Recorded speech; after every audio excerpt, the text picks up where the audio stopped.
Hello everyone. आज हम study करेंगे अकाउंटिंग फॉर पार्टनरशिप पार्ट 3। हमारा टॉपिक होगा rule applicable in the absence of partnership deed. Topic जो कवर होंगे हमारे meaning, legal rule, interest on capital, interest on drawing, profit sharing, partner salary and commission. Presented by Ashu Chopra, Chopra classes. तो देखिए यहाँ हम थोड़ा सा इंट्रोडक्शन पार्ट देखते हैं। तो पार्टनरशिप डीड का इंट्रोडक्शन पार्ट देखने से पहले हमें पार्टनरशिप डीड का मीनिंग पता होना चाहिए। देखिए जो मेरी दो प्रीवियस वीडियोस में मैंने पार्टनरशिप डीड को अच्छे से एक्सप्लेन किया है। फिर भी मैं आपको बता देती हूँ कि पार्टनरशिप डीड क्या होता है। पार्टनरशिप डीड एक रिटन डॉक्यूमेंट होता है जिसमें क्या होते हैं, रूल रेगुलेशन लिखे होते हैं। यानी सिंपल वे में अगर मैं कहूँ तो कोई भी पार्टनर अगर एडमिशन ले रहा है तो उसे क्या क्या कंडीशन, क्या क्या रूल रेगुलेशन फॉलो करने होंगे, वो आपकी क्या होगी, पार्टनरशिप डीड। तो आइए थोड़ा सा इसका इंट्रोडक्शन पार्ट हम चेक करते हैं। तो यहाँ इन्होंने क्या कहा, when a partnership deed is not prepared or does not contain provision regarding certain matter, the rule of the Indian Partnership Act 1932 are applicable. These rules help in resolving disputes and ensure the smooth function of partnership business. ये कह रहा है कि in case अगर आप partnership deed बनाना भूल गए हैं तो जो आपके इंडियन पार्टनरशिप एक्ट 1932 के रूल एप्लीकेबल होंगे और वो रूल आपको हेल्प करेंगे आपके डिस्प्यूट्स वगैरह को रिजोल्व करने में। देखिए अगर आप पार्टनरशिप डीड नहीं बनाएंगे, यानी पहले से डिसाइड नहीं करेंगे कि प्रॉफिट का शेयर क्या होगा, इंटरेस्ट ऑन कैपिटल का रेट क्या होगा, इंटरेस्ट ऑन ड्रॉइंग का रेट क्या होगा, तो अगर ये सारी चीजें प्री डिसाइडेड नहीं होंगी तो डिस्प्यूट होगा, और डिस्प्यूट का सोल्यूशन क्या होगा, हमें पार्टनरशिप एक्ट 1932 के रूल एप्लीकेबल करने होंगे। तो यहाँ अगर हम हिंदी में पढ़ना चाहें तो ये है, जब पार्टनरशिप डीड यानी साझेदारी अनुलेख नहीं बनाया जाता या उसमें किसी विषय के बारे में कोई प्रावधान नहीं होता, तब भारतीय साझेदारी अधिनियम 1932 के नियम लागू होते हैं। ये नियम साझेदारों के बीच विवादों को रोकने तथा व्यवसाय के सुचारू संचालन में सहायता करते हैं। जो हमारे लर्निंग ऑब्जेक्टिव होंगे, after watching this video you will be able to understand the meaning of rule applicable in the absence of partnership deed, explain the provision of Indian Partnership Act 1932 in the absence of partnership deed, identify the rule relating to profit sharing, interest on capital, salary, commission and loan, apply this rule to solve basic partnership problem. अगर हम हिंदी में पढ़ना चाहें तो इस video को देखने के बाद आप पार्टनरशिप डीड के अभाव में लागू होने वाले नियमों का अर्थ समझ सकेंगे। भारतीय साझेदारी अधिनियम 1932 के अनुसार लागू नियमों को समझ सकेंगे। लाभ हानि का बंटवारा, पूंजी पर ब्याज, वेतन, कमीशन तथा ऋण पर ब्याज से संबंधित नियमों की पहचान कर सकेंगे। इन नियमों का उपयोग करके साझेदारी के सरल प्रश्नों का समाधान कर सकेंगे। तो आइए यहाँ पर हम meaning of rule applicable in the absence of partnership deed का पढ़ते हैं। ठीक है, तो यहाँ पर क्या कहा हुआ है इन्होंने, rule applicable in the absence of partnership deed are the provision of Indian partnership act 1932 which apply when no partnership deed is prepared when the deed is silent on the particular manner। तो वही बात कह रहा है कि rule applicable in the absence of partnership deed का मतलब क्या है कि इन केस अगर हम पार्टनरशिप डीड बनाना भूल गए तो जो आपका इंडियन पार्टनरशिप एक्ट है 1932 है उसके रूल फॉलो होंगे। हिंदी में देखें वही चीज है, पार्टनरशिप डीड के अभाव में लागू होने वाले नियम वे नियम है जो भारतीय साझेदारी अधिनियम 1932 के अनुसार तब लागू होते हैं जब पार्टनरशिप डीड नहीं बनाया गया हो या उसमें किसी विषय के बारे में कोई प्रावधान ना हो। देखिए जो अब आपका मोस्ट इंपॉर्टेंट टॉपिक है या मोस्ट इंपॉर्टेंट कह दे वो हमारा ये है, rule applicable in the absence of partnership deed. देखिए अगर ट्वेल्थ अकाउंटेंसी के पॉइंट ऑफ व्यू से देखे तो ये आपका थ्योरेटिकल पॉइंट ऑफ व्यू से मोस्ट इंपॉर्टेंट क्वेश्चन है, और अगर आपने ये क्वेश्चन अच्छे से पढ़ ले तो प्रैक्टिकल में भी आपका मोस्ट इंपॉर्टेंट क्वेश्चन होगा, क्योंकि जब हम रिवैल्यूएशन अकाउंट वगैरह बनाएंगे तो वहां आपके ये रूल फॉलो होंगे। आप जो भी आपका profit and loss appropriation account है वो बनाएंगे, क्योंकि जब आप पार्टनरशिप के रूल पढ़ लेंगे तब ये रूल हम वहां अप्लाई करेंगे। ठीक है, तो देखिए ये मोस्ट इंपॉर्टेंट है और ये पॉइंट आपको याद होने चाहिए। सबसे पहला पॉइंट जो कि मैंने आपको लास्ट प्रीवियस वीडियो में बताया, क्योंकि मैं साथ के साथ बताते चलती हूँ कि क्या चीज है और क्या नहीं। तो पहला है profit and loss is share equally, लाभ एवं हानि समान अनुपात में बांटी जाएगी। देखो मैंने आपको कहा था कि जब भी हम बिजनेस स्टार्ट करेंगे तो हम पहले से अपना रेशियो डिसाइड कर लेते हैं। जैसे कि मान लीजिए अगर ए और बी है, दो पार्टनर है, तो पहले से डिसाइड करके चलेंगे कि हमारा रेशियो क्या होगा, 2:1 या 2:2 या 3:2 या 2:5, कुछ भी हो सकता है। ठीक है, लेकिन आपने पार्टनरशिप डीड नहीं बनाया या इन केस आपने पार्टनरशिप डीड में अपना प्रॉफिट शेयरिंग रेशियो डिसाइड नहीं किया, ठीक है, तो उस कंडीशन में क्या रूल अप्लीकेबल होगा कि जो आपका प्रॉफिट का हिस्सा होगा वो कैसे डिवाइड होगा, इक्वली। ये मैंने बताया था ना, 1 और 1 इक्वल। तो ये चीज आपको हमेशा माइंड में रखनी है कि अगर क्वेश्चन में प्रॉफिट शेयरिंग रेशियो दिया हुआ है तो ठीक है, अदरवाइज हम प्रॉफिट शेयरिंग रेशियो कैसा रखेंगे, equal. Rule number 1।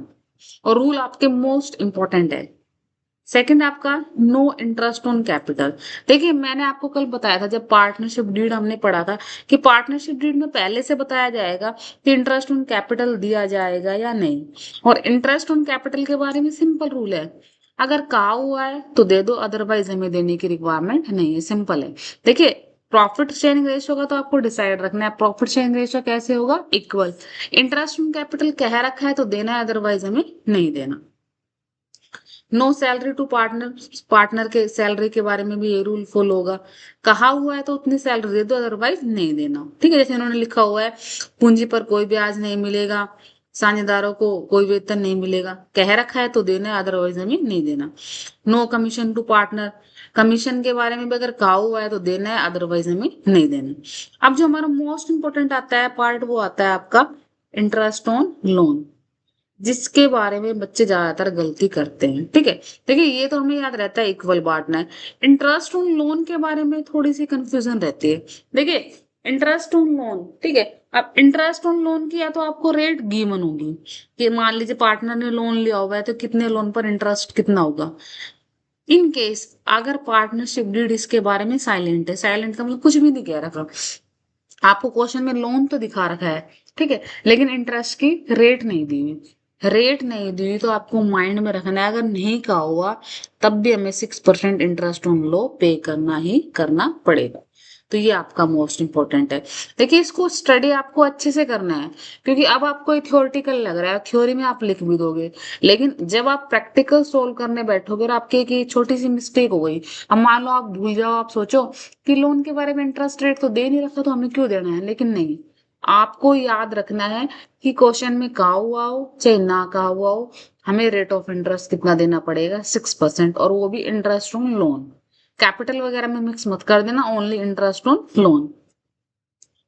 No interest on drawing, interest on drawing आहन पर कोई ब्याज नहीं लगेगा। इंटरेस्ट ऑन ड्रॉइंग का भी यही है कि जब पार्टनर क्या करते हैं पर्सनल यूज के लिए बिजनेस से विड्रॉ कर लेते हैं, तो पहले से डिसाइड होगा कि अगर कोई पार्टनर पर्सनल यूज के लिए विड्रॉ करेगा तो कितना रेट ऑफ इंटरेस्ट लगेगा, वो जितना डिसाइड होगा तो ठीक है, अदरवाइज कोई भी इंटरेस्ट ऑन ड्रॉइंग नहीं दिया जाएगा। लेकिन इसके बारे में छोटी सी कंडीशन याद रखना, देखिए वो रेट की है और ये वाली कंडीशन आपकी मंथ की है, ये चीज याद रखना। एक तो आपको कौन सा याद रखना है, इंटरेस्ट ऑन कैपिटल, सॉरी इसका नहीं, ये वाला profit and loss share equal, ये चीज आपको याद रखनी है। कुछ भी नहीं कह रखा तो प्रॉफिट एंड लॉस कैसे डिस्ट्रीब्यूट होगा आपका, इक्वल। कमीशन सैलरी का तो आपको पता चल गया। एक आपको ये याद रखना है कि इंटरेस्ट ऑन कैपिटल नहीं भी कहा हुआ तब भी 6% आपको देना ही देना है, ठीक है। इंटरेस्ट ऑन ड्रॉइंग के बारे में आपको एक कॉमन चीज याद रखनी है, रेट दे रखा है तो इंटरेस्ट ऑन ड्रॉइंग दिया जाएगा, और अगर रेट नहीं दिया हुआ तो इंटरेस्ट ऑन ड्रॉइंग का कोई भी लेना देना नहीं होगा। लेकिन एक चीज याद रखना कि आपको रेट है, परसेंटेज तो गिवन है, ठीक है, लेकिन मंथ गिवन नहीं है किस डेट में आपने पैसा निकाला है। जैसे हम जो इंटरेस्ट ऑन ड्रॉइंग कैलकुलेट करते हैं वो मंथ वाइज करते हैं, कि मान लीजिए आपने जनवरी में पैसा निकाला, या आपने फरवरी में पैसा निकाला, या आपने मार्च में पैसा निकाला, उस बेस पे काउंट कर लेते हैं कि 7 महीने का ब्याज लगेगा, 8 महीने का या 9 महीने का। तो अगर ऐसा कुछ हमें नहीं गिवन है तो भी हमें कितने मंथ का ब्याज देना पड़ेगा, 6 मंथ का। बस एक ये चीज आपको माइंड में रखनी है, चाहे आप इनको रट लो, लेकिन रटने की सलाह मैं नहीं दूंगी, कॉन्सेप्ट समझना है आपको, ये चीज माइंड में रखनी ही होगी कि कुछ भी नहीं का हुआ तो भी हमें कितने महीने का ब्याज देना होगा, 6 मंथ का। और इनको आप कंफ्यूजन मत हो जाना, चेन को आप अपनी नोटबुक में नोट कर लेना एक एक पॉइंट को, कि आपको ये चीज 3 पॉइंट याद रखना है। एक तो प्रॉफिट एंड लॉस वाला, कि प्रॉफिट एंड लॉस कैसा मिलेगा, इक्वल। इंटरेस्ट ऑन लोन का याद रखना है रेट के बारे में, ठीक है, रेट नहीं भी दिया हो तब भी 6% आपको इंटरेस्ट ऑन लोन पे करना पड़ेगा। इंटरेस्ट ऑन ड्राइंग के बारे में, रेट के बारे में नहीं। अगर रेट दे रखा है तो ब्याज, वो क्या कहते हैं, आपको ब्याज लगेगा, अदरवाइज नहीं लगेगा। लेकिन मंथ का आपको याद रखना है कि अगर मंथ का नहीं दिया हुआ तो भी आपका 6 मंथ का ब्याज आपका लगेगा ही लगेगा। ठीक है, तो इसको आपको अच्छे से स्टडी करना है। किसी को कोई भी डाउट हो, किसी भी तरह का डाउट हो, तो आप कमेंट करके पूछ सकते हैं। थोड़ा सा एक इलस्ट्रेशन देख लेते हैं एग्जाम्पल, इससे आपको ज्यादा क्लियर हो जाएगा। तो वही इलस्ट्रेशन में आपको क्या कह रखा है, rule applicable in the absence of partnership deed. Partnership deed के एब्सेंस में क्या क्या रूल आपके फॉलो होंगे। जैसे इन्होंने एग्जाम्पल दे रखा है, ए और बी दो पार्टनर है, they have not prepared a partnership deed, state the rule regarding. उन्होंने पार्टनरशिप डीड प्रिपेयर नहीं किया, तो आपका क्या रूल फॉलो होगा, प्रॉफिट शेयरिंग रेशियो के रिगार्डिंग, प्रॉफिट शेयरिंग रेशियो के रिगार्डिंग, इंटरेस्ट ऑन कैपिटल के रिगार्डिंग, पार्टनर सैलरी के रिगार्डिंग और इंटरेस्ट ऑन लोन के रिगार्डिंग। थोड़ा सा देखते हैं पॉइंट और रूल। प्रॉफिट शेयरिंग रेशियो मैंने बता रखा है, कुछ भी नहीं कह रखा, तो कैसे डिस्ट्रीब्यूट होगा आपका इक्वल, तो यहाँ पे आपका इक्वल दे रखा है। इंटरेस्ट ऑन कैपिटल मैंने बताया पहले भी, कहा हुआ है तो देना है, अदरवाइज नहीं देना। ठीक है, पार्टनर सैलरी, इसके बारे में भी क्या है, कहा हुआ है तो देना है, अदरवाइज नहीं देना।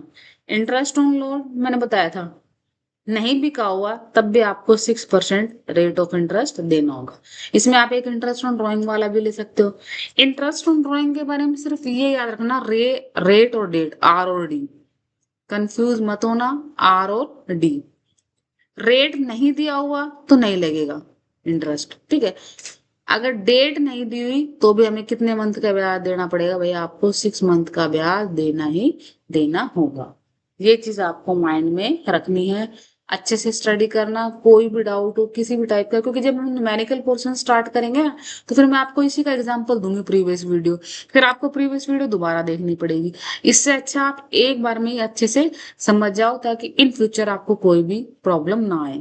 और एक चीज और ध्यान रखना, जितने भी हमारे अकाउंट्स के, चाहे 12th हो चाहे आपका 11th हो, जब तक आप थ्योरेटिकल पोर्शन अच्छे से नहीं पढ़ोगे तब तक आपको प्रैक्टिकल में इशू आएगा ही आएगा। ठीक है, जैसे मैंने आपको जर्नल एंट्री वाली वीडियो भी कराई है, जर्नल एंट्री वाली वीडियो में पहले मैंने आपको उसका कॉन्सेप्ट समझाया है, गोल्डन रूल बताया है, और मैंने लास्ट तक कहा है कि अगर आप रूल अच्छे से नहीं पढ़ोगे तो फिर आपको आगे प्रॉब्लम आएगी।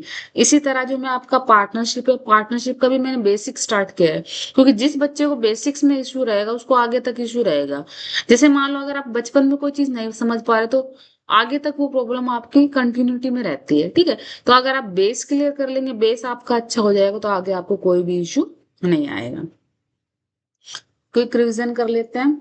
Today we learn rule applicable in the absence of partnership deed, profit और loss is share equally, no interest on capital, no salary और commission to partner, interest on loan at the rate of 6%, no interest on drawing. वही कि क्या क्या rule follow होंगे partnership deed के अभाव में लागू होने वाले नियम। तो क्या क्या रूल फॉलो होंगे, आपका लाभ और हानि समान रूप से बांटी जाएगी, पूंजी पर कोई ब्याज नहीं दिया जाता, साझेदारी को कोई वेतन या कमीशन नहीं मिलता, साझेदार द्वारा गए ऋण पर 6% ब्याज रखना। ये चीज ध्यान में आप फिक्स कर लो कि इंटरेस्ट ऑन लोन के बारे में अगर कुछ भी नहीं कहा हुआ तब भी आपका 6% ब्याज मिलता ही मिलता है। इंटरेस्ट ऑन ड्रॉइंग का क्या है, नहीं कहा हुआ तो नहीं मिलेगा, लेकिन इसका वही वाला डेट वाला पंगा याद रखना, डेट वाला सिस्टम। नहीं भी कहा हुआ तब भी आपको कितने मंथ का ब्याज देना पड़ेगा, 6 मंथ का। ठीक है, ये चीज आपको माइंड में सेट कर लेनी है, पजल नहीं होगा। प्रैक्टिस क्वेश्चन है आपको, what are the rule applicable in the absence of partnership deed, state the rule regarding profit sharing ratio in the absence of partnership deed, what is the rule regarding interest on capital when there is no partnership deed, what is the rule regarding partnership salary commission in the absence of partnership deed, what rate of interest is allowed on partner loan in the absence of partnership deed। Hindi में इनको पढ़ लेना, ये आपको practice करना है। ठीक है, thank you for watching. Please like, comment, share and subscribe Ashu Chopra classes. Thank